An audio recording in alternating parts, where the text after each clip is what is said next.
선생님, 우리 아이가 왜 엄마 없는 애라고 놀림받아야 합니까? 학부모의 날카로운 목소리가 교무실을 가득 채웠습니다. 저는 천천히 고개를 들어 그분을 바라봤죠. 화가 난 엄마의 얼굴. 아이를 지키려는 그 간절한 눈빛이 왠지 낯설지 않았습니다. 정말 죄송합니다. 제가 더 신경 쓰겠습니다. 고개를 숙이며 대답했지만 가슴 한구석이 서늘해졌어요. 엄마 없는 애라는 말. 그 말이 제 어린 시절을 관통해 다시 돌아온 것 같았습니다. 안녕하세요. 여러분, 오늘 들려드릴 이야기는 수진의 이야기예요.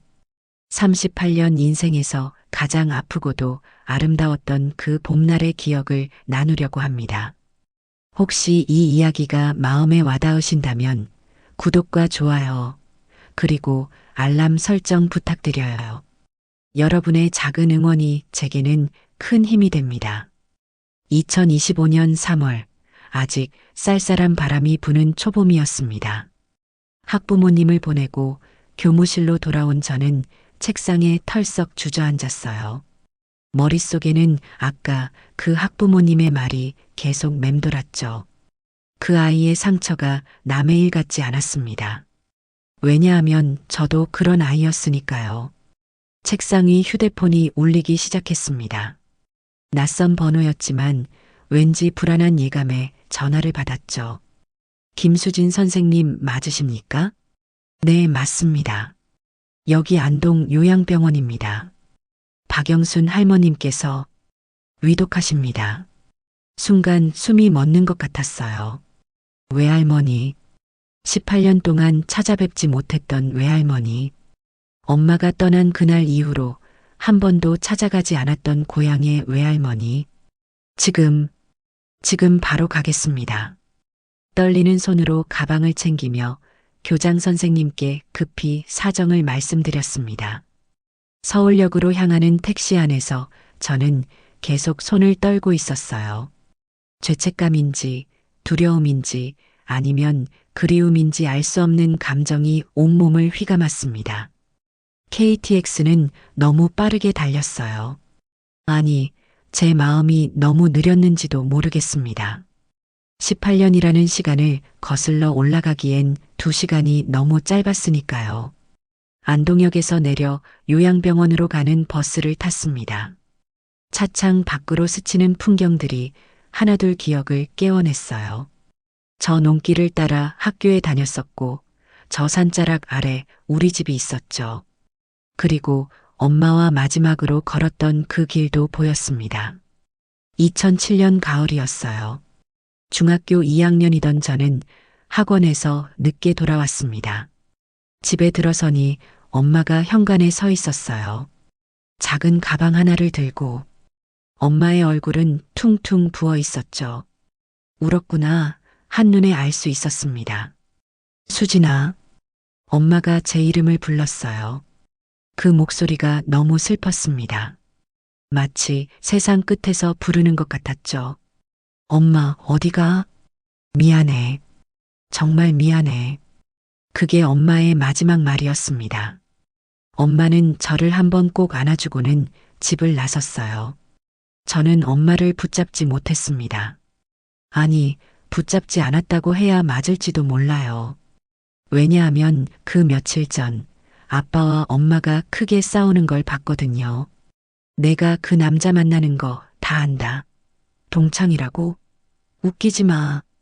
아빠의 고함 소리가 집안을 울렸던 그날 밤. 엄마는 아무 말도 하지 않았습니다. 그저 고개를 숙인 채 아빠가 던지는 물건들을 피하고만 있었죠. 버스가 요양병원에 도착했습니다. 무거운 발걸음으로 병원 안으로 들어갔어요. 소독약 냄새가 코를 찔렀습니다. 간호사분이 저를 보자마자 알아보셨어요. 할머님 손녀분이시죠? 계속 기다리셨어요. 301호 병실. 문 앞에서 잠시 숨을 고른 뒤 문을 열었습니다. 외할머니는 침대에 누워 계셨어요. 18년 전보다 훨씬 작아지신 모습이었습니다. 하얀 머리카락이 베개에 흩어져 있었고 주름진 얼굴은 종이처럼 창백했어요. 산소 마스크를 쓰고 계셨는데 숨소리가 거칠었습니다. 마치 매 호흡이 마지막인 것처럼. 할머니. 제가 부르자 외할머니가 눈을 떴어요. 흐릿한 눈동자가 저를 찾아 헤맸습니다. 그러다 저를 알아보신 것 같았어요. 떨리는 손을 들어 올리셨거든요. 저는 그 손을 잡았습니다. 너무 차가웠어요. 뼈만 남은 가느다란 손. 그런데 그 손이 제 손을 꽉 잡았습니다. 놓치면 안 된다는 듯이. 숲, 진, 아. 산소 마스크 너머로 겨우 들리는 목소리였어요. 네, 할머니. 수진이에요. 왔어요. 늦어서 죄송해요. 눈물이 났습니다. 18년 동안 오지 않았던 죄책감이 한꺼번에 밀려왔어요. 엄마가 떠난 후 저는 외할머니께도 등을 돌렸었죠. 엄마를 닮은 외할머니를 보기가 싫었거든요. 외할머니가 산소 마스크를 떼려고 하셨습니다. 간호사가 황급히 들어왔어요. 할머니, 안 돼요. 마스크는 꼭 쓰고 계셔야 해요. 하지만 외할머니는 고집을 부리셨습니다. 뭔가 꼭 하실 말씀이 있는 것 같았어요. 잠깐만요. 간호사가 잠시 마스크를 들어 올려드렸습니다. 집에 가봐라. 숨을 헐떡이며 말씀하셨어요. 네, 집이요? 내 엄마가 남긴 것이 있어. 엄마가 남긴 거? 제 심장이 빠르게 뛰기 시작했습니다. 엄마가 떠나면서 편지 한 장 남기지 않았는데 무언가를 남겼다니. 다락, 장롱안, 보자기에. 할머니, 무슨 말씀이세요? 엄마가 뭘 남겼다는 거예요? 진실을 알아야, 내가 알아야 해. 외할머니의 숨소리가 점점 거칠어졌습니다. 간호사가 다시 산소 마스크를 씌웠어요. 할머니, 천천히 말씀하세요. 제가 다 들을게요. 하지만 외할머니는 다시 눈을 감으셨습니다. 그리고는 제 손을 더 꽉 잡으셨어요. 마치 18년의 세월을 그 손의 온기로 전하려는 것처럼. 병실에는 심전도 소리만 울렸습니다. 저는 외할머니 곁에 앉아 손을 잡은 채로 있었어요. 그 손은 점점 차가워지고 있었습니다. 할머니, 그동안 연락도 안 드리고 정말 죄송해요. 외할머니가 살짝 눈을 떴습니다. 입가에 희미한 미소가 번졌어요. 미안해하지 마. 내 엄마도 너를 사랑했어. 할머니, 엄마가 왜 떠났는지 아세요? 정말 다른 남자 때문이었나요? 외할머니가 고개를 저으셨습니다. 아니라는 듯이. 하지만 더 이상 말씀은 못 하셨어요. 그렇게 1시간이 흘렀을까요? 외할머니의 손에서 힘이 빠지기 시작했습니다. 심전도 기계의 소리가 느려지고 있었어요. 할머니, 가지 마세요. 외할머니가 마지막으로 눈을 뜨셨습니다. 그리고 아주 작게 속삭이셨어요. 용서해라. 모두를. 그 말을 끝으로 외할머니는 눈을 감으셨습니다. 영원히. 심전도가 일직선이 되었고 의료진이 뛰어들어왔습니다. 하지만 저는 알고 있었어요. 외할머니가 떠나셨다는 것을, 그리고 제게 마지막 숙제를 남기고 가셨다는 것을. 저는 외할머니의 차가운 이마에 입을 맞췄습니다. 18년 만에 작별 인사였죠. 그리고 마음속으로 다짐했습니다. 외할머니가 말씀하신 그것, 엄마가 남긴 것을 꼭 찾아내겠다고. 그것이 무엇이든 어떤 진실이든 마주하겠다고. 창밖으로 봄비가 내리기 시작했습니다. 마치 하늘도 외할머니를 위해 우는 것 같았어요. 외할머니의 장례식은 조용했습니다. 3일장을 치르는 동안 찾아온 사람은 손에 꼽을 정도였어요. 동네 어르신 몇 분과 먼 친척 한두 명. 그리고 저. 아버지는 오지 않았습니다. 엄마가 떠난 후로 외할머니와도 완전히 연을 끊으셨으니까요. 수진아, 힘내렴. 할머니도 편히 가셨을 거야. 이모 할머니가 제 어깨를 토닥이셨지만 위로가 되지 않았습니다. 18년 동안 외면했던 죄책감이 저를 짓눌렀어요. 마치 봄날의 황사처럼 숨통을 조여왔죠. 장례를 마치고 저는 오래된 외갓집으로 향했습니다. 낡은 대문을 열자 녹슨 경첩이 삐걱거렸어요. 마당에는 잡초가 무성했고 감나무는 여전히 그 자리를 지키고 있었습니다. 어린 시절 엄마와 감을 따던 그 나무. 이제는 아무도 돌보지 않아 가지가 축 늘어져 있었죠. 집 안으로 들어서자 곰팡이 냄새가 코를 찔렀습니다. 거실 벽에는 가족 사진이 걸려 있었어요. 젊은 시절의 외할머니, 외할아버지, 그리고 엄마. 엄마는 20살쯤 되어 보였습니다. 환하게 웃고 있는 모습이 너무나 예뻤어요. 그때는 몰랐겠죠. 자신의 삶이 어떻게 뒤틀릴지. 엄마가 남긴 것. 다락장롱안. 외할머니의 마지막 말씀을 떠올리며 다락방으로 올라갔습니다. 가파른 나무 계단이 발걸음마다 신음소리를 냈어요. 다락방은 시간이 멈춘 것 같았습니다. 먼지가 뿌옇게 쌓여 있었고 거미줄이 천장 곳곳에 드리워져 있었죠. 구석에는 오래된 장롱이 있었습니다. 외할머니가 혼수로 가져오셨다는 자개장롱. 세월의 흔적으로 광택을 잃었지만 여전히 품위가 있었어요. 떨리는 손으로 장롱문을 열었습니다.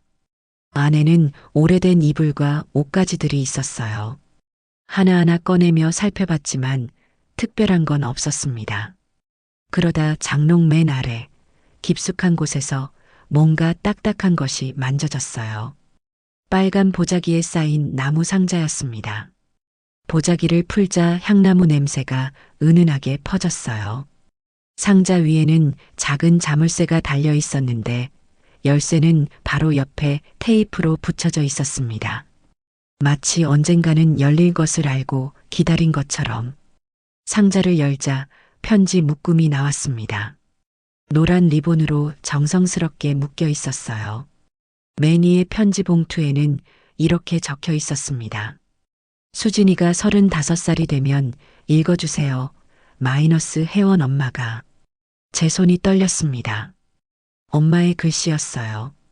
그 둥글둥글한 글씨체. 제 초등학교 알림장에 써주시던 바로 그 글씨. 첫 번째 편지를 조심스럽게 꺼냈습니다. 편지지에서는 라벤더 향이 희미하게 났어요. 엄마가 좋아하시던 향. 사랑하는 수진아, 이 편지를 읽을 때쯤 너는 엄마 나이가 되어 있겠지. 38. 엄마가 너를 떠났을 때의 나이야. 지금 너는 엄마를 얼마나 미워하고 있을까? 당연하겠지. 엄마도 나를 미워해. 하지만 이 편지들을 다 읽고 나면 혹시 조금은 이해해 줄 수 있을까? 엄마는 1987년 봄에 내 아빠를 만났어. 23이었지. 대학 졸업반이었고 아빠는 직장에 다니는 든든한 오빠였어. 첫눈에 반했다고 해야 할까? 아니, 그때는 사랑인 줄 알았어. 편지를 읽는 제 눈에 눈물이 맺혔습니다. 엄마의 젊은 시절이 눈앞에 그려졌어요. 1988년 가을에 결혼했어. 25의 나이로 시집을 갔지. 친정이 어려워서 결혼을 서둘렀어. 외할아버지가 사업 실패로 빚을 지셨거든. 내 아빠가 그 빚을 갚아주겠다고 했어. 혜원아, 내가 다 해결해 줄게. 너는 나만 믿으면 돼. 그 말이 얼마나 고마웠는지 몰라. 하지만 그게 지옥의 시작이었어. 저는 거실로 내려와 편지를 계속 읽었습니다. 다락방은 너무 춥고 어두웠거든요. 결혼식 다음 날부터 시어머니가 말씀하셨어. 며느리야, 이제부터 월급 통장은 내가 관리한다. 필요한 게 있으면 말해. 내가 판단해서 줄게. 그게 당연한 줄 알았어. 시어머니가 살림을 가르쳐 주시는 줄 알았지.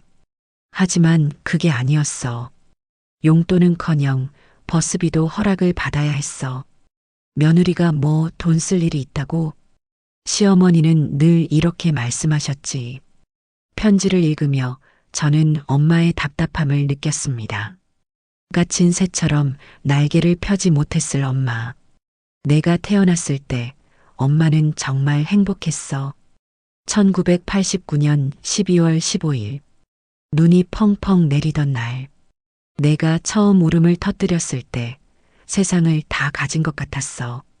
하지만 시어머니는 또 아들을 낳으라고 하셨어. 며느리야, 딸은 남의 집 귀신이야. 아들을 낳아야 대를 이어. 내 아빠도 엄마 편이 아니었어. 엄마 말이 맞아. 아들 하나는 있어야지. 수진아, 넌 부족한 게 하나도 없는데 왜 다들 너로는 충분하지 않다고 했을까? 두 번째 편지를 펼쳤습니다. 1990년대 중반의 이야기였어요. 수진아, 내가 6살 때 일이야. 유치원 학예회가 있었는데 시어머니가 가지 말라고 하셨어. 며느리가 밖으로 돌아다니면 집안 꼴이 뭐가 되겠어. 엄마는 그날 화장실에 숨어서 울었어. 내가 무대에서 춤추는 모습을 못 봐서. 나중에 선생님이 찍어준 사진으로만 봤지.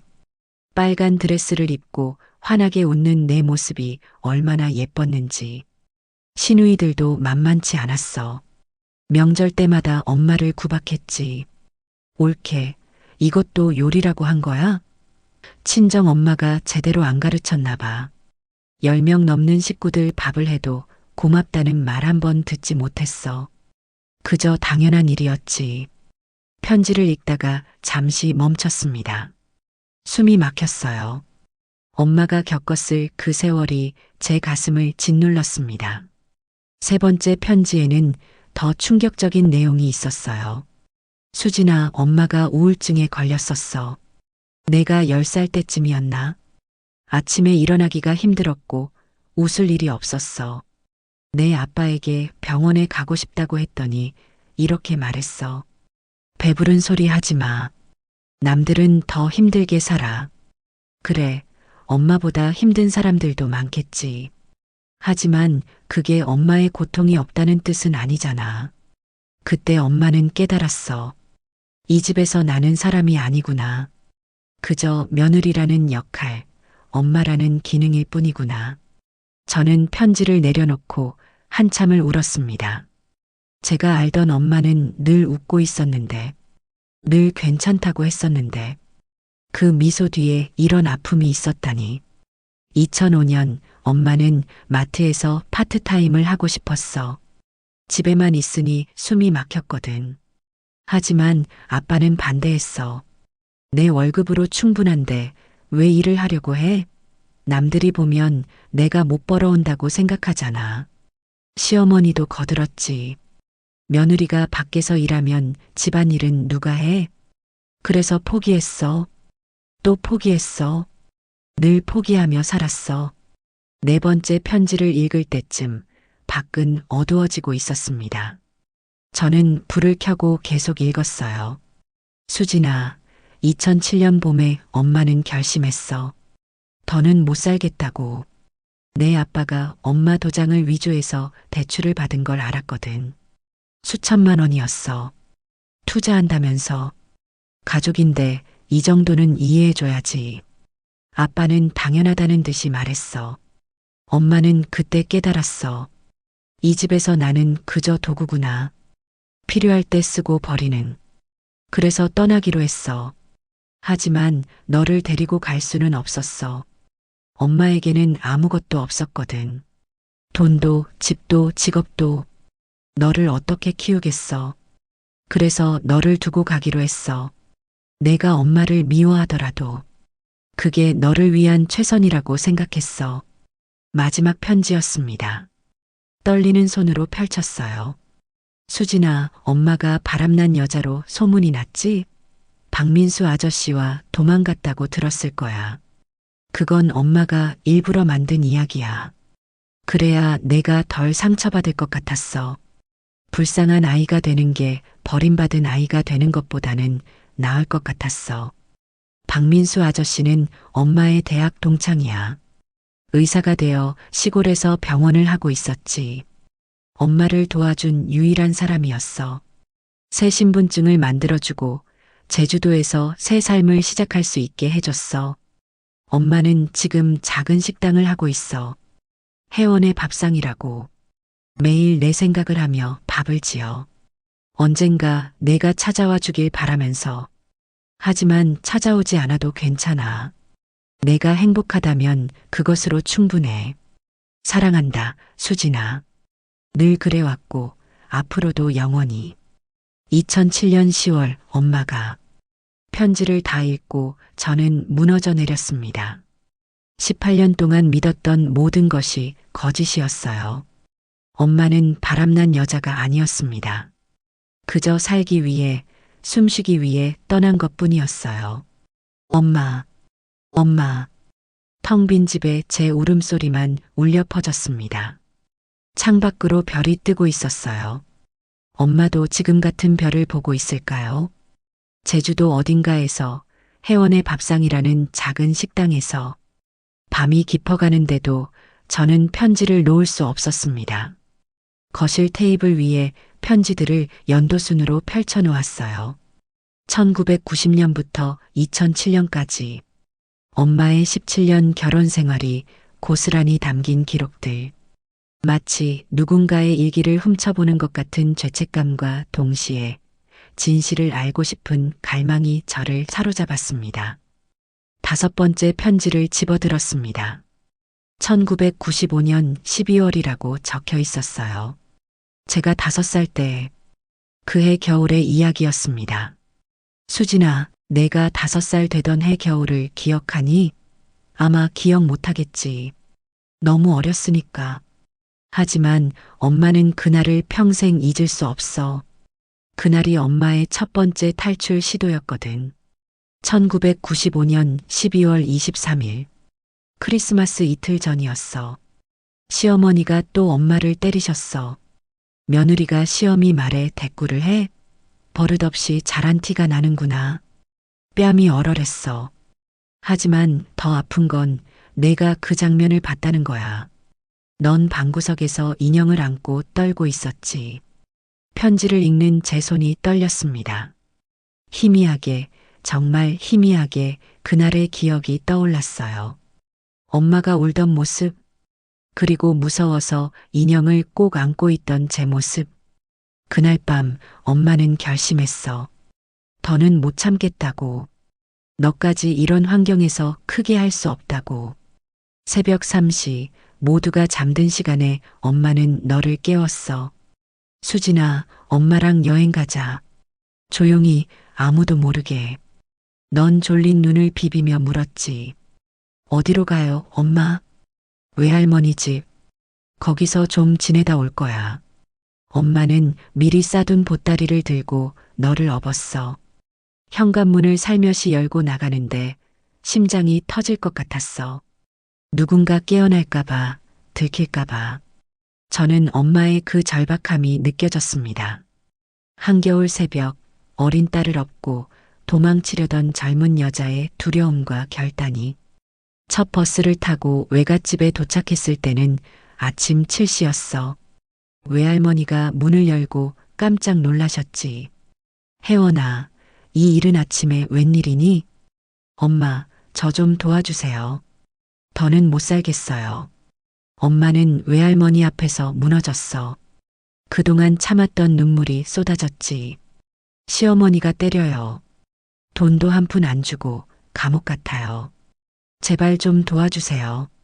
외할머니는 엄마를 안아주셨어. 아이고, 우리 혜원이가 고생이 많았구나. 편지를 읽다가 잠시 멈췄습니다. 외할머니가 엄마를 안아주는 장면이 그려졌어요. 하지만 이야기는 거기서 끝이 아니었죠. 하지만 단 2시간 만에 지옥이 시작됐어. 아침 9시, 내 아빠가 시댁 식구들을 모두 데리고 외갓집에 들이닥쳤어. 시어머니, 시아버지, 시누이 둘, 그리고 작은아버지까지. 마치 전쟁이라도 하러 온 것 같았어. 여기 있을 줄 알았다. 내 아빠가 소리쳤어. 얼굴이 붉게 달아올라 있었지. 애 엄마가 무슨 생각으로 집을 나와. 당장 돌아가. 시어머니는 더했어. 며느리가 집을 나가다니. 천하에 이런 못된 년이 어디 있어. 우리 집안 망신이야. 그 장면이 눈앞에 생생하게 그려졌습니다. 외갓집 마당에서 벌어졌을 그 아수라장이. 그때 외할머니가 나서셨어. 사돈어른, 우리 혜원이가 너무 힘들어해요. 좀 잘해주세요. 하지만 시어머니는 오히려 외할머니께 화를 냈어. 사돈이 딸을 어떻게 가르쳤기에 시집와서 이 모양이요? 남편 집을 제 맘대로 나가고. 그러자 외할머니의 얼굴이 변했어. 체면을 중시하시는 분이셨거든. 혜원아, 이게 무슨 짓이니? 시댁 어른들께 사과해. 엄마, 제 얘기 좀 들어보세요. 정말 못 살겠다니까요. 시집간 여자가 무슨 말이 그렇게 많아. 당장 시댁에 돌아가서 사과드려. 저는 편지를 읽으며 가슴이 답답해졌습니다. 외할머니마저 엄마 편이 아니었다니. 그 시절 여자들의 삶이란 게 이런 것이었나요? 수진아, 그때 내가 울기 시작했어. 엄마 무서워요. 집에 가기 싫어요. 넌 엄마 치마를 붙잡고 울었지. 그 모습을 보고 엄마는 더 마음이 찢어졌어. 내 아빠가 너를 억지로 떼어놓으려 했어. 수진아, 아빠랑 가자. 엄마는 나쁜 사람이야. 싫어. 엄마랑 있을래. 넌 더 크게 울었어. 그러자 시어머니가 소리쳤지. 애까지 버릇없이 만들었구나. 이게 다 엄마가 제대로 못 가르쳐서야. 그 장면이 희미하게 떠올랐습니다. 누군가 제 팔을 잡아 끌던 기억. 엄마 치마를 놓지 않으려고 버티던 기억. 결국 외할머니가 결정을 내리셨어. 혜원아, 돌아가라. 결혼은 그런 거야. 다들 참고 사는 거야. 엄마, 어떻게 그런 말을. 내가 나가면 수진이는 어떡하니? 엄마 없는 아이로 만들 거야? 내 생각해서라도 참아. 그 말에 엄마는 무너졌어. 반박할 수 없었거든. 내가 엄마 없이 자라는 건 상상도 할 수 없었으니까. 편지 위로 제 눈물이 떨어졌습니다. 얼룩이 번지기 시작했어요. 그렇게 다시 시댁으로 돌아왔어. 차 안에서 시어머니가 말했어. 다시는 이런 짓 하지 마. 다음엔 가만 안 둬. 집에 도착하자마자 시어머니는 엄마를 방에 가뒀어. 반성할 때까지 나오지 마. 3일 동안 갇혀 있었어. 밥도 제대로 못 먹었지. 내가 문 밖에서 엄마 엄마 부르는 소리를 들으며 엄마는 죽고 싶었어. 다음 편지를 펼쳤습니다. 1996년 초에 쓴 편지였어요. 수진아, 도망치려다 실패한 후 감시는 더 심해졌어. 전화도 마음대로 못했어. 시어머니가 늘 옆에서 듣고 계셨거든. 누구랑 통화하는 거야? 무슨 얘기를 그렇게 오래 해? 외출도 허락을 받아야 했어. 시장 가는 것조차. 어디 가는 거야? 몇 시에 올 거야? 누구 만나는 거야? 마치 죄수 같았어. 아니, 죄수는 형기라도 있지. 엄마에겐 끝이 보이지 않았어. 편지를 읽으며 저는 깨달았습니다. 제가 기억하는 엄마의 모습들. 늘 집에만 있던 엄마. 친구도 없고 외출도 안 하시던 엄마. 그게 엄마의 선택이 아니었다는 것을. 1996년 봄, 엄마는 다시 임신했어. 시어머니가 원하던 아들일까봐 기대하셨지. 이번엔 꼭 아들이어야 해. 그래야 우리 집안대를 잇지. 하지만 유산했어. 스트레스 때문이었을 거야. 시어머니는 엄마를 탓했어. 며느리가 몸조리를 제대로 안 해서 그래. 도망가려고 난리를 쳤으니 벌 받는 거야. 엄마는 그날 화장실에서 피를 흘리며 울었어. 아기한테 미안해서, 너한테 미안해서, 그리고 나 자신이 너무 한심해서. 저는 일어나서 물을 한 잔 마셨습니다. 목이 메어서 더는 읽을 수가 없었어요. 하지만 계속 읽어야 했습니다. 엄마의 진실을 알아야 했으니까. 수진아, 그 후로 엄마는 포기했어. 탈출하려는 시도를 포기했지. 대신 다른 방법을 찾기 시작했어. 마음속에 작은 방을 만드는 거야. 그 누구도 들어올 수 없는 나만의 공간. 거기서 엄마는 상상했어. 너와 단둘이 사는 작은 집. 아침에 일어나면 너를 학교에 보내고 일하러 가고 저녁에는 함께 밥을 먹는 평범한 일상. 그 상상이 엄마를 버티게 했어. 언젠가는 이루어질 거라고 믿으며. 마지막 문장에서 저는 숨을 멈췄습니다.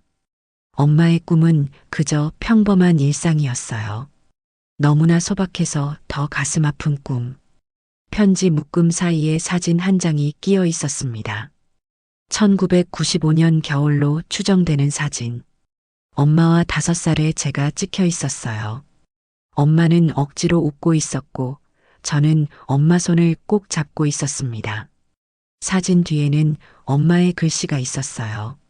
첫 번째 탈출 실패. 하지만 포기하지 않을 거야. 수진이를 위해서. 저는 사진을 가슴에 품고 울었습니다. 엄마, 왜 그때 아무도 엄마를 도와주지 않았어요? 왜 다들 참으라고만 했어요? 빈집에 제 목소리만 울렸습니다. 창밖으로 보름달이 떠 있었어요. 1995년 그 겨울밤에도 이런 달이 떴겠죠. 엄마가 저를 업고 도망치던 그 새벽에도. 휴대폰을 꺼내 아버지께 전화를 걸까 하다가 멈췄습니다. 아직은 아니에요. 모든 편지를 다 읽은 후에, 모든 진실을 안 후에, 엄마의 2번째, 3번째 탈출 시도는 또 어떤 이야기일까요? 저는 다음 편지를 집어들었습니다. 1998년. 제가 8살 때의 이야기가 시작되고 있었어요. 새벽 2시가 넘었는데도 저는 편지를 놓을 수 없었습니다. 커피를 한 잔 더 타면서 2007년이라고 적힌 편지 묶음을 집어들었어요. 그 해, 엄마가 떠난 해, 모든 비밀이 숨겨진 그 해의 이야기가 이제 시작되려 하고 있었습니다. 수진아, 2007년 5월 15일. 그날은 유난히 더운 날이었어. 시장에서 장을 보고 오는 길이었지. 무거운 짐을 들고 언덕을 오르는데 갑자기 눈앞이 하얘졌어. 어머, 이게 무슨. 그리고는 기억이 없어. 정신을 차려보니 병원 침대에 누워 있었고 한 남자가 걱정스런 얼굴로 나를 내려다보고 있었어. 혜원아? 김혜원 맞지? 믿을 수 없었어. 박민수였거든. 대학 동창 박민수. 박민수? 그 이름이 제 가슴에 못처럼 박혔습니다. 아빠가 그렇게 저주하던 이름. 엄마를 빼앗아간 남자라고 믿었던 그 사람. 15년 만이었어. 민수는 의사가 되어 있었고 우리 동네에 병원을 개업한 지 2년째라고 했어. 혜원아, 영양실조야. 그리고 스트레스성 위염도 심해. 얼마나 못 먹고 산 거야? 부끄러웠어. 초라한 내 모습이. 대학 때 그렇게 빛나던 내가 이렇게 되어 있다는 게. 괜찮아. 금방 나을 거야. 민수는 날 원래 병실이 아닌 특별실로 옮겨줬어. 조용하고 아늑한 곳이었지. 편지를 읽으며 저는 상상했습니다. 병원 침대에 누워있는 엄마. 창백하고 마른 모습으로. 링거를 맞으면서 민수와 이야기를 나눴어. 결혼했구나. 아이도 있고? 응, 딸이 하나 있어. 중학생이야. 행복해? 그 질문에 나는 대답할 수 없었어. 눈물이 먼저 나왔거든. 혜원아, 무슨 일이야? 그때 처음으로 누군가에게 내 이야기를 했어. 시어머니의 구박, 남편의 무관심, 돈 한 푼 쓸 수 없는 생활. 마치 댐이 터진 것처럼 쏟아냈지. 민수는 조용히 듣기만 했어. 그리고 내 손을 잡았어. 이렇게 살면 안 돼. 당신도 행복할 권리가 있어. 그 순간이 얼마나 따뜻했을까요? 15년 만에 누군가가 엄마를 한 사람으로, 인간으로 봐준 순간. 다음 편지를 펼쳤습니다. 떨리는 손으로. 수진아, 민수는 일주일에 한 번씩 나를 진료한다는 명목으로 만나줬어. 물론 비밀리에. 시댁에는 빈혈 치료를 받는다고 했지. 혜원아, 이혼을 생각해 본 적 없어? 수진이가 있어. 엄마 없는 아이로 만들 수 없어. 그럼 아이와 함께 나와. 내가 도와줄게. 어떻게? 나한테는 아무것도 없어. 돈도, 직업도, 갈 곳도. 민수는 진지한 얼굴로 말했어. 다 방법이 있어. 쉼터도 있고, 법적 지원도 받을 수 있어. 내가 알아봐 줄게. 저는 편지를 읽다가 멈췄습니다. 박민수라는 사람이 진심으로 엄마를 도우려 했다는 게 놀라웠어요. 그저 유혹한 게 아니었어요. 하지만 수진아, 엄마는 무서웠어. 만약 실패하면? 만약 내 아빠가 너를 데리고 사라지면? 법적으로도 아빠가 유리할 거였어. 경제력이 있으니까. 그러던 6월의 어느 날, 내 아빠가 폭발했어. 민수라는 놈 만나고 다닌다며? 누군가 고자질을 한 거였어. 아마 시장 사람들 중 누군가였겠지. 아니야. 그냥 병원에서 치료받는 거야. 거짓말하지 마. 둘이 카페에서 차 마시는 거 봤다는 사람이 있어. 그날 아빠는 나를 때렸어. 처음이었어. 시어머니도 때렸지만 남편은 처음이었지. 내가 얼마나 사랑하는데 어떻게 나를 배신할 수 있어? 저는 숨을 멈췄습니다. 아빠가 엄마를 때렸다니. 제가 알던 아빠가 아니었어요. 수진아, 그날 내가 학원에서 돌아왔을 때 엄마 얼굴이 부어 있었던 거 기억나니? 엄마, 얼굴이 왜 그래요? 계단에서 넘어졌어. 괜찮아. 거짓말이었어. 내 아빠가 때린 거였지. 하지만 내게 어떻게 말하겠어. 아빠가 엄마를 때렸다고. 기억이 났습니다. 그날 엄마의 부은 얼굴. 이상하다고 생각했지만 엄마가 괜찮다고 해서 그냥 넘어갔던. 다음 편지는 더 충격적이었습니다. 7월이 되자 아빠의 감시는 더 심해졌어. 핸드폰을 빼앗고 외출을 금지시켰어. 넌 이제 한 발짝도 나가지 마. 필요한 건 내가 사다 줄게. 감옥이었어. 진짜 감옥. 그런데 8월 결정적인 일이 일어났어. 아빠가 내 도장을 위조해서 대출을 받은 거야. 5천만 원. 사업 자금이 필요하다면서. 부부인데 이 정도는 이해해줘야지. 내 동의도 없이 어떻게 그럴 수 있어요?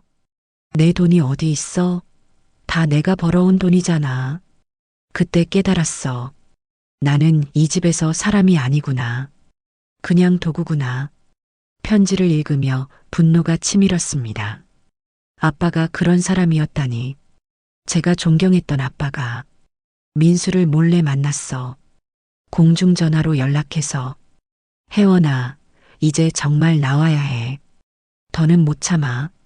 하지만 수진이를 위해서라도 나와야 해. 이런 환경에서 자라는 게 아이한테 더 해로워. 민수가 계획을 세워줬어. 새 신분증을 만들고 제주도에 작은 식당을 열 수 있게 도와주겠다고. 왜 이렇게까지 도와주는 거야? 혜원아, 우린 친구잖아. 그리고 한 인간으로서 당신이 행복했으면 좋겠어.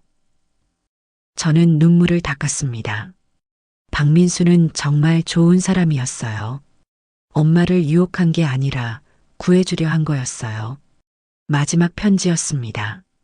2007년 10월. 수진아, 떠나기로 결심했어. 하지만 너를 데리고 갈 수는 없었어. 아빠가 절대 포기하지 않을 거거든. 끝까지 찾아올 거야. 그래서 민수와 계획을 세웠어. 내가 바람나서 떠났다고 소문을 내는 거야. 그래야 아빠도 체면 때문에 나를 찾지 않을 거고 너도 버림받은 아이가 아닌 불쌍한 아이가 될 수 있을 거라고 생각했어. 10월 13일 의도적으로 민수와 만나는 모습을 들켰어. 시장 사람들이 보는 앞에서 민수 차를 탔지. 저것 봐. 결국 바람났구나. 사람들의 수군거림이 들렸어. 계획대로였지. 그리고 그날 밤 너에게 마지막 인사를 하고 떠났어. 미안해. 정말 미안해. 그게 내가 할 수 있는 전부였어. 편지 끝에는 작은 메모가 더 있었습니다. 수진아, 민수는 나와 아무 관계 없어. 그는 그저 친구였고 은인이었을 뿐이야. 제주도까지 데려다주고 그는 돌아갔어. 지금도 가끔 안부를 묻지만 그뿐이야. 그는 좋은 의사고 좋은 사람이야. 절대 오해하지 마. 그리고 혹시 민수를 만나게 되면 고맙다고 전해줘. 엄마를 사람으로 봐줘서 구해줘서 고맙다고. 저는 편지를 내려놓고 한참을 울었습니다. 엄마, 엄마. 18년 동안 미워했던 사람. 박민수? 하지만 그는 엄마의 유일한 구원자였어요. 휴대폰을 꺼내 인터넷을 검색했습니다. 박민수 내과의원 안동. 병원이 여전히 있었습니다. 사진도 있었어요. 머리가 희끗한 중년 남자.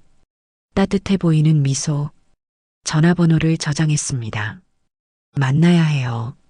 엄마의 마지막 순간을 함께한 사람을. 창밖이 밝아오고 있었습니다. 새벽 5시. 밤을 꼬박 새웠네요. 하지만 아직 읽을 편지가 더 있었습니다. 엄마가 떠난 후의 이야기.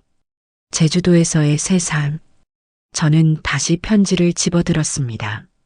이제 진실의 마지막 조각을 맞출 시간이었어요. 동이 트는 하늘을 바라보다가 저는 다시 편지 묶음으로 눈을 돌렸습니다. 2007년 9월. 엄마가 떠나기 한 달 전의 편지였어요. 종이가 다른 편지들보다 구겨져 있었습니다. 마치 쓰다가 구겼다가 다시 펴서 쓴 것처럼 엄마의 망설임이 그대로 느껴졌죠. 수진아, 이 편지를 쓰기까지 10번은 망설였어. 내가 이 진실을 알았을 때 얼마나 상처받을까 생각하니 차라리 모르는 게 나을 것 같기도 했거든. 하지만 넌 알아야 해. 엄마가 왜 너를 두고 떠날 수밖에 없었는지. 2007년 9월 5일. 그날은 비가 억수같이 쏟아지던 날이었어. 내 아빠가 서류 뭉치를 들고 들어왔지. 여보, 여기 도장 좀 찍어. 무슨 서류인데요? 그냥 집 서류야. 재산세 관련된 거. 순진했던 엄마는 의심 없이 도장을 찍었어.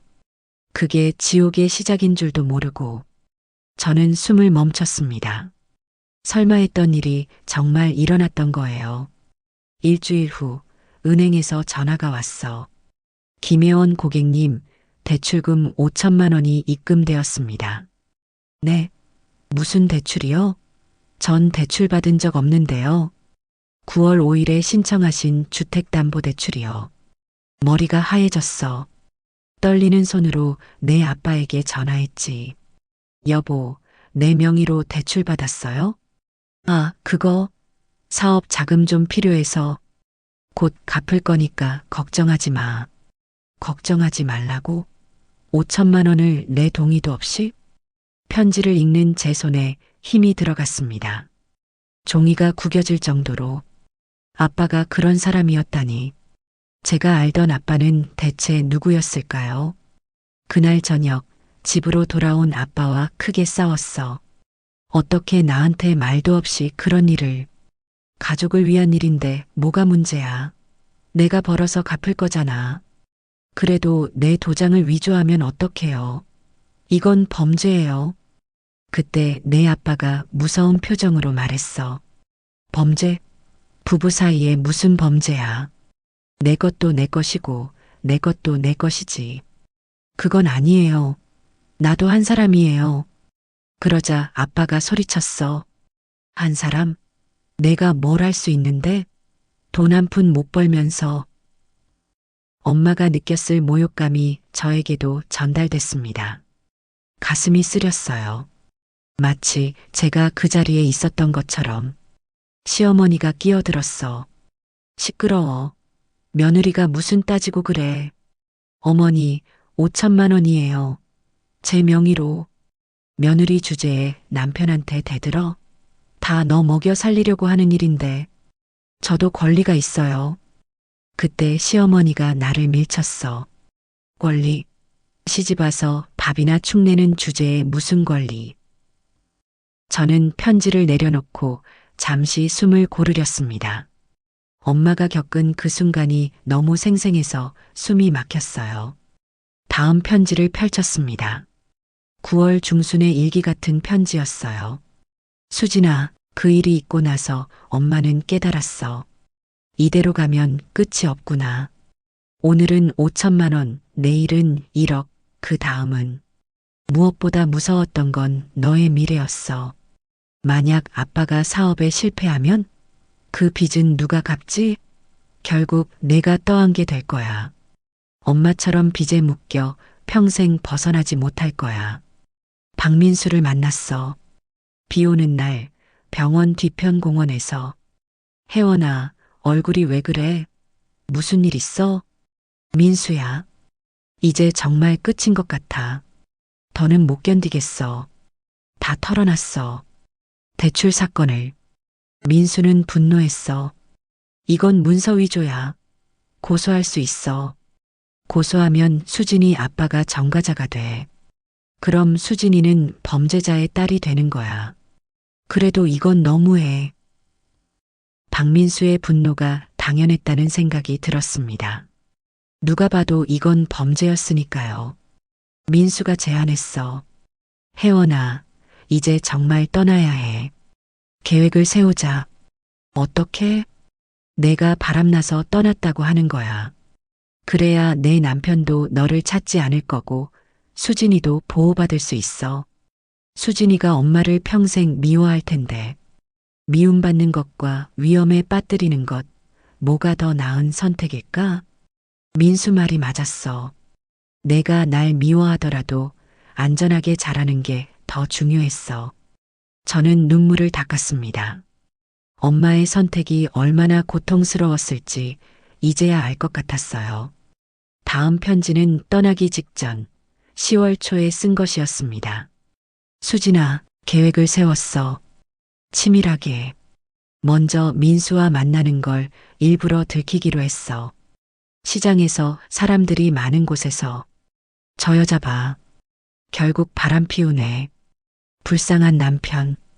그렇게 잘해줬는데. 사람들의 수군거림이 들렸어. 가슴이 찢어졌지만 참았어. 이게 최선이니까. 내 아빠에게도 편지를 썼어. 거짓 편지를. 미안해요. 다른 사람을 사랑하게 됐어요. 수진이 잘 부탁해요. 단 3줄. 그렇게 써야 했어. 아빠의 자존심을 지켜주면서도 너를 지킬 수 있는 방법이었으니까. 편지가 떨렸습니다. 아니, 제 손이 떨리고 있었어요. 10월 12일. 떠나기 전날 밤. 내 방에 들어가 한참을 봤어. 곤히 잠든 내 얼굴을. 언제 이렇게 컸을까? 중학생이 된 내가 낯설면서도 자랑스러웠어. 수진아, 미안해. 엄마가 너무 나약해서 미안해. 더 강했다면 너를 데리고 갈 수 있었을 텐데. 내 이마에 입 맞추고 나왔어. 그게 마지막이었지. 마지막 편지였습니다. 10월 13일. 엄마가 떠난 날. 수진아, 지금 새벽 4시야. 곧 떠날 거야. 이 편지들을 외할머니께 맡기고 갈 거야. 언젠가 내가 충분히 강해지면 진실을 감당할 수 있을 만큼 성장하면 전해달라고. 내가 이 편지를 읽을 때쯤이면 35은 넘었겠지? 결혼도 했을까? 아이도 있을까? 부디 행복하기를. 엄마처럼 살지 않기를. 당당하게 너 자신으로 살기를. 사랑한다, 수진아. 영원히 내 엄마인 혜원이. 편지를 다 읽고 저는 무너졌습니다. 엄마, 엄마가 날 버린 게 아니었어. 날 지키려고, 날 위해서. 18년. 18년 동안 품었던 원망이 한순간에 무너졌어요. 그 자리에 이해와 연민, 그리고 그리움이 밀려들었습니다. 창밖으로 아침 해가 떠오르고 있었어요. 붉은 빛이 온 세상을 물들였습니다. 마치 엄마의 희생이 이제야 빛을 받는 것처럼 저는 휴대폰을 꺼냈습니다. 그리고 아버지께 메시지를 보냈어요. 아빠, 우리 만나요. 할 얘기가 있어요. 이제 대면할 시간이었습니다. 진실과 그리고 아버지와. 마지막 편지 봉투는 다른 것들과 달랐습니다. 두꺼운 크라프트지에 붉은 실로 봉인되어 있었어요. 겉면에는 엄마의 글씨로 이렇게 적혀 있었습니다. 수진이가 엄마가 되었을 때 읽어주세요. 하지만 저는 아직 결혼도 하지 않았죠. 그래도 열어야 했습니다. 더는 기다릴 수 없었으니까요. 봉투를 열자 여러 개의 서류와 함께 편지가 나왔습니다. 교육보험 증서, 통장, 그리고 누렇게 바랜 사진 한 장. 사진 속에는 젊은 시절의 엄마가 저를 안고 웃고 있었어요. 행복해 보였습니다. 아니, 행복한 척하고 있었겠죠. 사랑하는 내 딸 수진아, 이 편지를 읽고 있다면 너는 이제 모든 진실을 알았겠지. 엄마가 왜 떠났는지, 왜 너를 두고 갈 수밖에 없었는지. 먼저 말하고 싶어? 엄마가 너를 버린 게 아니야. 절대 아니야. 너를 지키기 위해 물러난 거야. 마치 불 속에서 아이를 밖으로 던지는 엄마처럼 나는 너를 위험에서 멀리 보내야 했어. 첫 문장부터 눈물이 났습니다. 불 속에서 아이를 던지는 엄마. 그게 바로 엄마였어요. 떠나기 전 엄마는 할 수 있는 모든 것을 준비했어. 첫째, 내 명의로 교육보험을 들었어. 매달 조금씩 넣어둔 돈이야. 시어머니 몰래, 내 아빠 몰래 모은 돈. 장 볼 때 몇백 원씩, 몇천 원씩 아껴서. 지금쯤이면 꽤 될 거야. 대학 등록금이라도 보태 쓰렴. 둘째, 외할머니께 비상금을 맡겼어. 큰 돈은 아니지만 정말 힘들 때 쓸 수 있을 거야. 외할머니가 때가 되면 주실 거야. 셋째, 이 편지들. 이게 엄마가 너에게 줄 수 있는 가장 큰 선물이야. 진실. 더는 거짓 속에서 살지 않아도 되는 자유. 서류들을 확인했습니다. 교육보험 증서에는 2천만 원이 적혀 있었어요. 지금 시점에서는 더 불어났겠죠. 통장에는 300만 원. 엄마가 얼마나 아끼고 또 아꼈을까요? 수진아, 엄마는 지금 제주도에 있어. 서귀포시 작은 동네. 혜원의 밥상이라는 조그만 식당을 하고 있어. 아침 6시에 문을 열어 저녁 8시에 닫아. 하루 종일 밥을 짓고 반찬을 만들어. 손님들은 대부분 동네 어르신들이야. 사장님 반찬이 꼭 엄마 손맛 같아요. 그런 말을 들을 때마다 내 생각이 나. 내가 좋아하던 계란말이, 싫어하던 시금치나물. 다 기억해. 엄마가 제주도에서 식당을 한다니. 혼자서 낯선 곳에서. 박민수가 도와줬어. 새 신분증을 만들고 제주도까지 가는 것까지. 하지만 그뿐이야. 그는 다시 자기 삶으로 돌아갔고 나도 내 삶을 시작했어. 처음엔 무서웠어. 평생 집 안에만 있다가 혼자 사업을 한다는 게. 하지만 해냈어. 엄마도 할 수 있다는 걸 증명하고 싶었거든. 다음 장에는 주소가 적혀 있었습니다. 떨리는 글씨로. 서귀포시 로번지. 혜원의 밥상. 수진아, 찾아오지 마. 내 아빠가 알면 또 큰일이 날 거야. 그는 여전히 나를 소유물로 생각할 테니까. 하지만 만약 정말 엄마가 필요한 순간이 오면 정말 견딜 수 없을 만큼 힘든 일이 생기면 그때는 이 주소를 기억해. 주소를 보고 또 보았습니다. 외우고 또 외웠어요. 제주도. 엄마가 있는 곳. 편지는 계속되었습니다. 너를 떠나던 날 새벽을 잊을 수 없어. 내 방에 들어가 마지막으로 내 얼굴을 봤어. 자는 모습이 어찌나 예쁘던지. 속눈썹이 파르르 떨리는 걸 보며 생각했어. 이 아이는 꿈을 꾸고 있겠지. 부디 행복한 꿈이길. 내 머리를 쓰다듬고 싶었지만 참았어. 깨면 안 되니까. 대신 마음속으로 100번, 1000번 말했어. 사랑해, 수진아. 미안해. 정말 미안해. 언젠가 이해해 주길.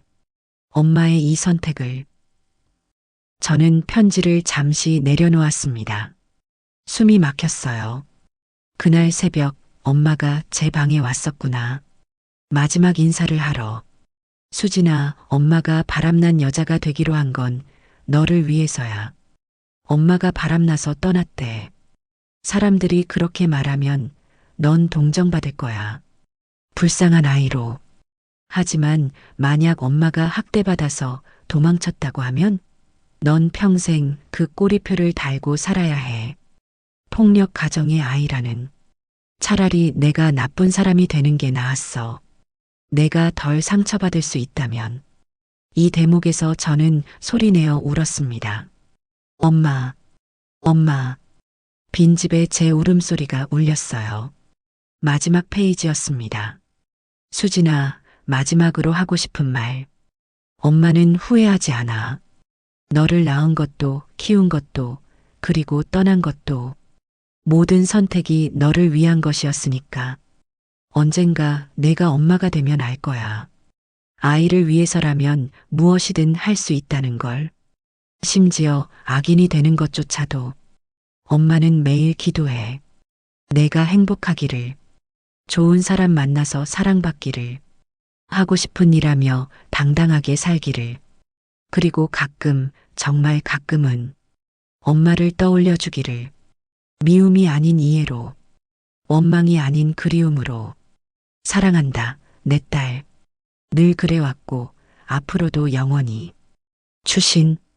만약 우리가 다시 만난다면, 그땐 엄마를 안아줄래? 18년 동안 너무 춥고 외로웠거든. 내 온기가 그리웠어. 편지를 다 읽고 저는 무너져 내렸습니다. 마룻바닥에 엎드려 울고 또 울었어요. 엄마가 영웅이었어. 날 위해 모든 걸 포기한 영웅. 18년 동안 믿었던 모든 게 거짓이었습니다. 엄마는 나쁜 사람이 아니었어요. 오히려 가장 고귀한 사랑을 실천한 사람이었죠. 휴대폰을 꺼내 제주도를 검색했습니다. 서귀포시, 혜원의 밥상. 검색 결과가 나왔어요. 작은 식당, 평점 4.8점. 리뷰들이 있었습니다. 사장님이 너무 친절하세요. 혼자 오신 할머니들께 반찬도 더 주시고 엄마 손맛 그대로예요. 집밥 생각날 때 꼭 와요. 사장님 혼자 하시는데 너무 일 많이 하시는 것 같아 안쓰러워요. 엄마가 그곳에서 살아가고 있었어요. 혼자서 씩씩하게. 저는 편지를 가슴에 품었습니다. 엄마의 마지막 선물. 진실이라는 선물. 엄마, 이제 알았어요. 엄마가 얼마나 날 사랑했는지, 얼마나 용감했는지. 창밖으로 아침 해가 완전히 떠올랐습니다. 새로운 하루가 시작되었어요. 이제 뭘 해야 할지 알았습니다. 먼저 아버지를 만나야 해요. 그리고 언젠가는 제주도로 가야 해요. 엄마를 안아드리러. 18년 만에 아버지 집으로 가는 길은 무거웠습니다. 편지 뭉치를 가방에 넣고 나서자 봄비가 내리기 시작했어요. 하늘도 제 마음을 아는 것 같았죠. 18년 동안 믿었던 아버지. 그 환상이 깨지는 날이니까요. 아버지는 서울 변두리의 작은 빌라에 살고 계셨습니다. 정년퇴직 후 재혼한 새엄마와 이혼하고 혼자 사신 지 2년째. 한 달에 한 번 안부 전화를 드리는 게 저희 관계의 전부였죠. 초인종을 누르자 한참 만에 문이 열렸습니다. 수진아. 문을 연 아버지의 모습에 저는 놀랐어요. 불과 몇 달 사이에 부쩍 늙으셨더군요. 흰머리가 많이 늘었고 등도 굽었습니다. 한때 그렇게 당당하셨던 아버지가 이제는 작은 노인이 되어 있었어요. 들어와. 갑자기 무슨 일이니? 거실은 썰렁했습니다. 혼자 사는 남자의 집 특유의 을씨년스러움이 있었죠. 탁자 위에는 소주병과 컵라면 용기가 놓여 있었어요. 차라도 한 잔 줄까? 아니요, 괜찮아요. 아빠 앉으세요. 드릴 말씀이 있어요. 아버지가 소파에 앉자 저는 가방에서 편지 뭉치를 꺼냈습니다. 노란 리본으로 묶인 그 편지들. 이게 뭐니? 엄마가 남긴 편지예요. 외할머니가 18년 동안 보관하고 계셨어요. 아버지의 얼굴이 굳었습니다. 내 엄마가 편지를? 네. 아빠, 이제 진실을 아셨으면 좋겠어요. 엄마가 왜 떠났는지, 정말로 왜 떠났는지. 저는 편지를 아버지 앞에 내밀었습니다. 아버지는 떨리는 손으로 첫 번째 편지를 집어들었어요. 침묵이 흘렀습니다. 아버지가 편지를 읽는 동안 저는 창밖을 바라봤어요. 비는 점점 거세지고 있었습니다. 이건 아버지의 목소리가 떨렸습니다. 두 번째, 세 번째 편지를 읽어가며 얼굴이 점점 창백해졌어요. 이건 거짓말이야. 내 엄마가 바람나서 떠난 거야. 박민수라는 놈하고. 아버지가 편지를 내던지며 소리쳤습니다. 하지만 그 목소리에는 확신이 없었어요. 아빠도 아시잖아요. 이게 다 사실이라는 걸. 아니야. 내가 얼마나 사랑했는데, 얼마나 잘해줬는데. 잘해주셨다고요? 엄마 통장 뺏고, 용돈 한 푼 안 주고, 감금하고, 때리고. 그게 사랑이에요? 제 목소리가 차가워졌습니다. 18년 동안 쌓인 것들이 올라왔어요. 그건 다 엄마를 위한 거였어. 밖은 위험하니까. 남자들이 많으니까. 아빠가 무서워한 건 엄마의 안전이 아니라 엄마의 자유였어요. 엄마가 독립적인 인간이 되는 게 무서웠던 거예요. 아버지가 고개를 떨궜습니다. 대출 위조 편지를 집어들었어요. 이것도 거짓말이라고 하실 건가요? 5천만 원. 엄마 도장 위조해서 대출받은 것. 그건 사업 때문에, 가족을 위해서 엄마의 동의도 없이? 그게 가족이에요? 침묵이 흘렀습니다. 빗소리만 거실을 채웠어요. 한참 후 아버지가 입을 열었습니다. 나는 정말 사랑했어. 내 방식대로. 그 방식이 틀렸다는 걸 이제는 아시잖아요. 아버지의 눈에서 눈물이 흘렀습니다. 처음 봤어요. 아버지가 우는 모습을. 미안하다. 작은 목소리였습니다. 너무 늦은 사과였죠. 수진아, 정말 미안하다. 내가 괴물이었구나. 이제야 아시는군요. 저는 담담했습니다. 이상하게도 분노보다는 연민이 들었어요. 늙고 초라해진 아버지를 보니 엄마 어디 있는지 아니? 제발 한 번만 만나게 해줘. 사과하고 싶어? 아니요. 절대 안 돼요. 엄마는 이제 자유해요. 아빠로부터, 그 시절로부터. 하지만 아빠 엄마를 정말 사랑했다면 이제는 놓아주세요. 그게 아빠가 할 수 있는 마지막 사랑이에요. 아버지가 손으로 얼굴을 감쌌습니다. 어깨가 떨렸어요. 저는 일어섰습니다. 아빠, 전 아빠를 용서하진 않을 거예요. 아버지가 고개를 들어 저를 봤습니다. 절망적인 눈이었어요. 하지만 증오하지도 않을게요. 증오는 너무 무거운 감정이니까. 전 이제 그 무게를 내려놓으려고 해요. 수진아, 그저 각자의 길을 가요. 아빠는 아빠의 죄책감과 함께 전 제 삶을 향해 문을 나서려는데 아버지가 물었습니다. 내 엄마, 행복할까? 저는 돌아보지 않고 대답했습니다. 적어도 이 집에 있을 때보다는 행복할 거예요. 문을 열고 나왔습니다. 비는 그쳤고 무지개가 떠 있었어요. 복도를 걸으며 뒤를 돌아봤습니다. 아버지가 현관문에 기대어 서 있었어요. 작고 초라한 모습으로. 그 모습이 불쌍했습니다. 하지만 동정하지는 않았어요. 각자가 선택한 삶의 결과니까요. 엘리베이터를 기다리며 휴대폰을 꺼냈습니다. 제주도행 항공권을 검색했어요. 이제 엄마를 만나러 갈 시간이야. 혼잣말을 하며 예약 버튼을 눌렀습니다. 내일 오전 9시 비행기. 18년 만에 만남을 앞두고 가슴이 뛰기 시작했어요. 두려움과 설렘이 섞인 그런 떨림. 밖으로 나오자 봄 햇살이 눈부셨습니다. 비 온 뒤에 맑은 하늘. 새로운 시작을 알리는 것 같았어요. 택시를 잡아타며 운전사 아저씨께 말했습니다. 외갓집으로 가주세요. 오늘 밤은 엄마가 살았던 그 집에서 보내려고요.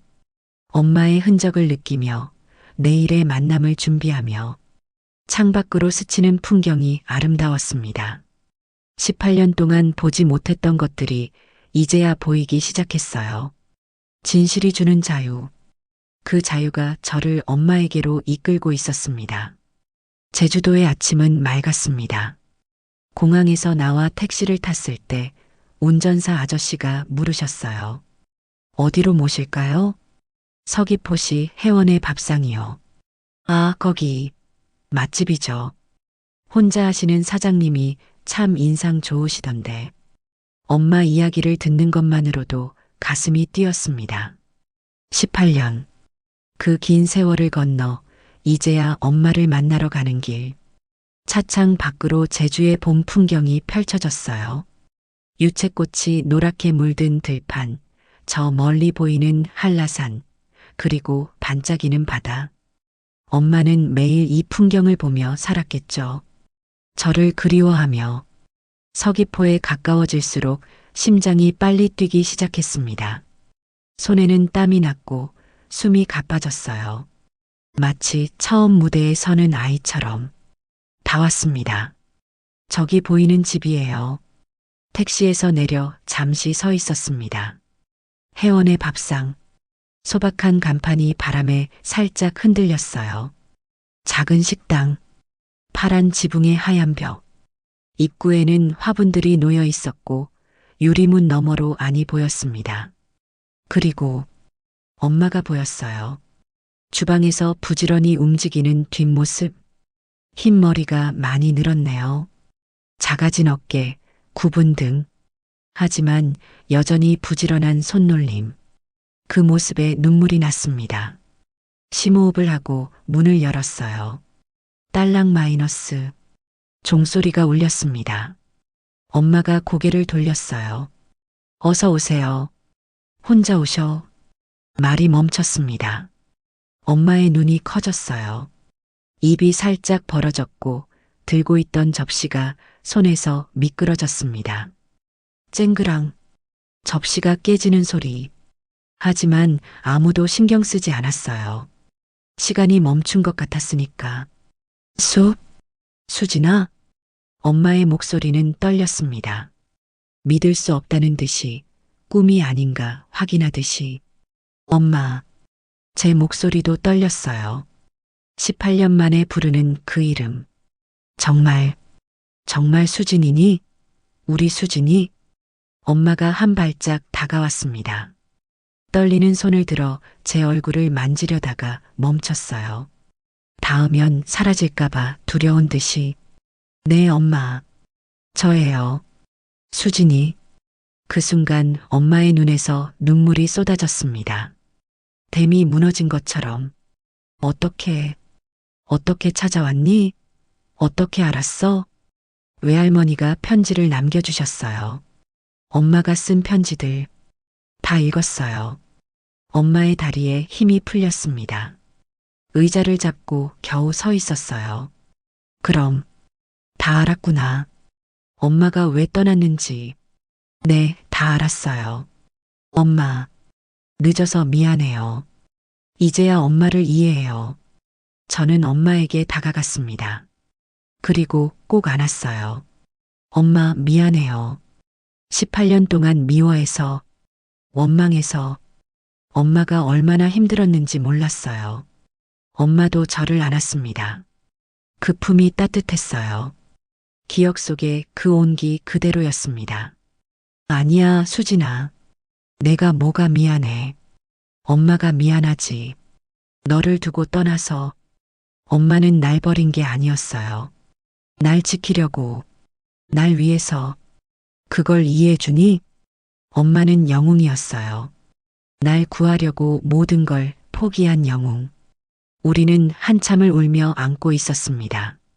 18년의 그리움이, 오해가, 아픔이 눈물이 되어 흘렀어요. 손님 한 분이 들어오셨다가 우리를 보고 조용히 나가셨습니다. 엄마가 미안하다고 인사하려 했지만 그분은 손을 저으며 괜찮다고 하셨어요. 아마 우리의 상봉을 눈치채신 것 같았습니다. 엄마가 제 얼굴을 두 손으로 감쌌습니다. 이렇게 예쁘게 컸구나. 이렇게 멋진 어른이 되었구나. 엄마도 멋있어요. 혼자서 이 식당을 운영하고 계시다니. 엄마가 쑥스럽게 웃었어요. 작은 식당이야.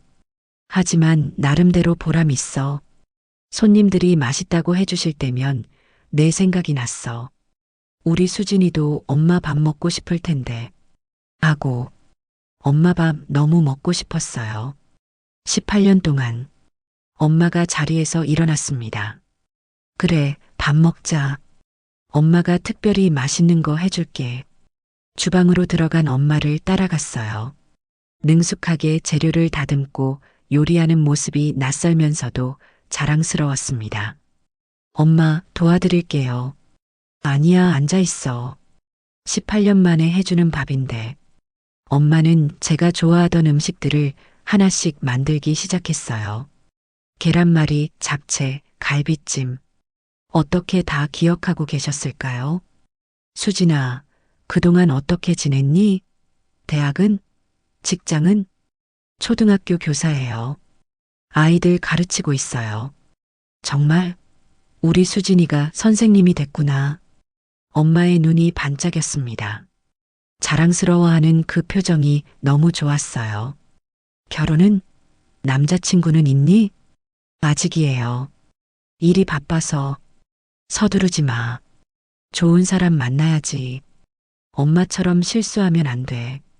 식탁에 음식이 차려졌습니다. 18년 만에 엄마표 밥상. 첫 입을 떠먹는 순간 눈물이 났어요. 왜? 맛없어? 아니요. 너무 맛있어서. 이 맛이 너무 그리웠어요. 엄마도 눈시울이 붉어졌습니다. 많이 먹어. 실컷 먹어. 밥을 먹으며 이야기를 나눴습니다. 18년의 공백을 메우듯이. 엄마, 그동안 힘들지 않았어요? 힘들었지. 특히 처음엔. 하지만 견뎌냈어. 너를 생각하며. 외로우셨겠어요. 외로웠어. 하지만 괜찮아. 이렇게 다시 만났잖아. 엄마가 제 손을 잡았습니다. 수진아, 엄마가 물어봐도 될까? 뭐든지 물어보세요. 아빠는? 내 아빠는 어떻게 지내니?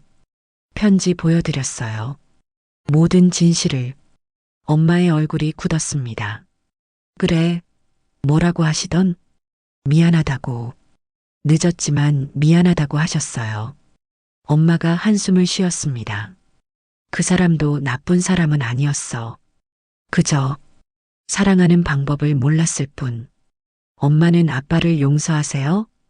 긴 침묵 후 엄마가 대답했습니다. 용서라기보다는 이해하게 됐어.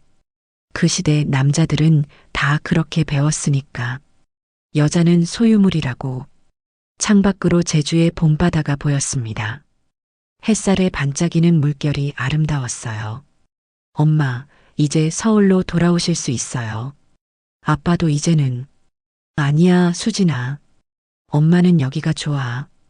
이곳에서 새로운 삶을 만들었어. 친구들도 있고, 이 식당도 있고, 그럼 제가 자주 올게요. 한 달에 한 번, 아니, 2주에 한 번.